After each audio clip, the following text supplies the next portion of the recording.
தனுசு ராசி அன்பர்களே, தனுசு ராசிக்கு அதிர்ஷ்டம் தரும் நவக்கோள்கள் குரு, சுக்கிரன், புதன். அதிர்ஷ்ட எண்கள் 3, 48, 6, 87, 5, 95. அதிர்ஷ்ட நிறம் மஞ்சள், வெண்மை, பச்சை. அதிர்ஷ்ட தெய்வம் தட்சிணாமூர்த்தி மகாலட்சுமி பெருமாள். அதிர்ஷ்டம் தரும் திசைகள் வடக்கு, வடகிழக்கு, கிழக்கு. தனுசு ராசிக்கு தரும் பலன்கள். வேலை தேடுவோருக்கு வேலை கிட்டும். ஏற்கனவே பணியில் இருப்போர் உயர்நிலையை அடைவார்கள். வாகன யோகம் கிட்டும் ஒரு நல்ல நாள்.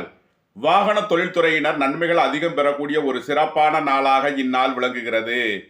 மாணவர்களுக்கு கல்வியில் முன்னேற்றமான பலன்கள் ஏற்படும். வியாபாரிகள் தொழில் போட்டிகள் விலகி நன்மையான பலன்களை ஏற்படுத்தக்கூடிய ஒரு சிறப்பான நாளாக விளங்குகிறது. அரசுக்கு செலுத்த வேண்டிய சொத்து சம்பந்தப்பட்ட செலவுகளை செய்வீர்கள். மகரத்தை ராசி அல்லது லக்கணமாக